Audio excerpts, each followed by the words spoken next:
Hey guys, it's John here from Sonic Drive Studio. To boost or not to boost? That is the age-old question that this series aims to answer. This is all about the ultimate quest for the epic tone of the gods.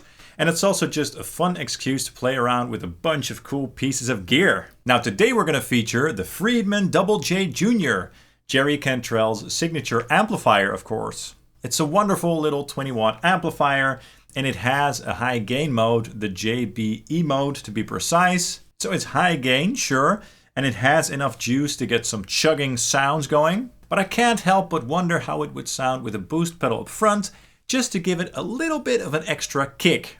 Now I have read online that a bunch of folks think that this amp does not have enough gain, so people do like to put pedals up front. And of course there's also guys out there who always boost all of their amps. You guys know who you are. So let's just find out for ourselves, shall we? So I wrote some riffs on one of my favorite guitars, my ESP LTD NW44 Neil Westfall model. It has an awesome sounding pickup in it, the Bare Knuckle Aftermath, very aggressive, huge sounding and clear. And that pickup has plenty of output, but will it be enough to get some very aggressive, heavy tones out of this amplifier? Now the settings that I'm going to use on the amplifier are quite simple.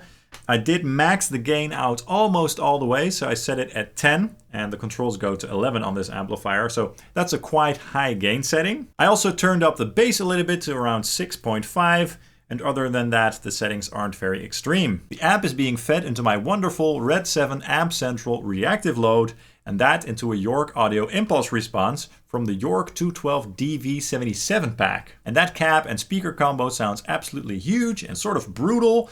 So if you haven't checked that one out yet, do check it out. The DV77 speaker just seems to work really well together with this amplifier. Okay, now let's take a listen to the riffs through this amplifier without any boost pedals up front, so just the pure and raw amp tones. Here we go.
Oh yeah, that sounded great.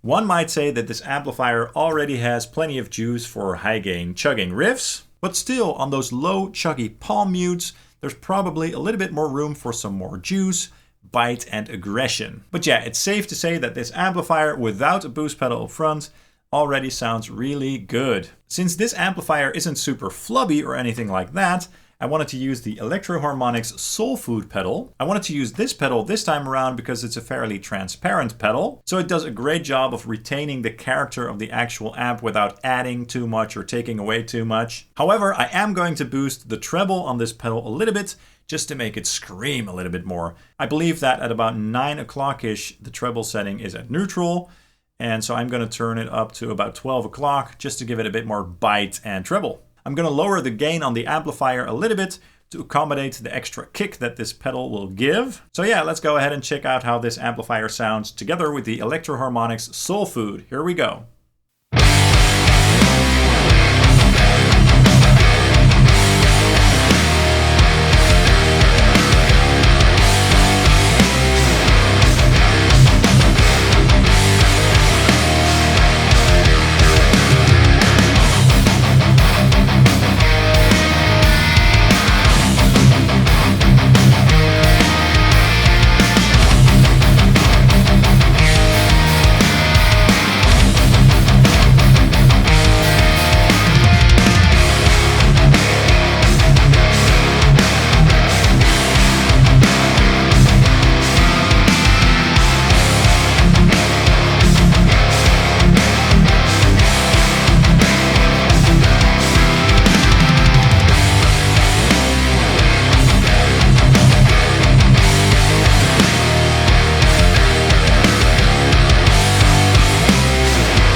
awesome. So yeah, at first I didn't think that this amplifier needed a boost at all because it sounds great by default. And I still think it sounds absolutely awesome without a boost. However, this pedal definitely added something, some more aggression and more juice, and it made it sound a little bit less dry sounding, especially on the palm mutes. So this pedal does help to make it sound a little bit more metal, in my opinion anyway. Again, I think that those low chugs and stuff just sound a little bit more satisfying with this pedal on. But of course it heavily depends on the style, the guitar and the player and stuff like that. But for metal, I think this pedal is a win in combination with this amplifier. Now let's do an A-B back-to-back comparison with the pure amplifier without a boost and the amplifier with the soul food up front. Here we go.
Very cool. Now let's check out that same thing, but this time with the guitars isolated, so without the drums and bass. Here we go.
Awesome, that sounded great.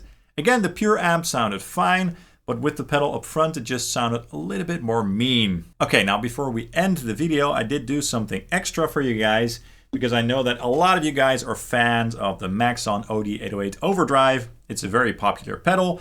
People might say, where's the OD808? It sounds best with the OD808. I'm just gonna do a little bit of a quick comparison between the Maxon OD808 and the Electro-Harmonic Soul Food, and then you guys will be able to hear why I chose the Soul Food over the Maxon OD808. So let's do a quick A-B back-to-back isolated comparison of these two pedals so you can hear the difference. Here we go.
Alright, so as you guys heard, these sound quite different from one another. The Soul Food kind of does a great job at retaining the character of the amplifier while also adding more juice and bite with the treble control over here. And the Maxon in this case made the amp sound a little bit too honky or too tubby sort of. Not that it's a bad sound, but if I have to choose between these two pedals with this amplifier, I would definitely choose the Soul Food. So yeah, for me, the Electro-Harmonic Soul Food is the clear winner here. It's an awesome little pedal and it's not very expensive. So yeah, it's a cool pedal to pick up and to boost your amplifiers with. It's also a cool pedal for adding gain or overdrive to clean channels that otherwise do not have enough gain. So yeah, it's a cool little pedal and it's basically a sort of klon clone. So what do you guys think? Does this amplifier benefit from a boost pedal up front to make it sound more aggressive, tight, and metal? Or is the amplifier fine how it is without a boost pedal up front? Which of the two pedals did you prefer? Were you like me and did you perhaps enjoy the sound of the Soul Food more? Or was the Maxon OD808 more your thing? Definitely let me know in the comments down below because I'd love to know your thoughts as well. That's all for this video. I really hope you enjoyed it. If you did, please consider hitting the like and subscribe button along with the notification bell down here because that would just be awesome. It would make me very happy. And you can also follow Sonic Drive Studio on Facebook, Instagram, and Twitter. Thank you so much for watching, and I hope to see you very, very soon. Cheers!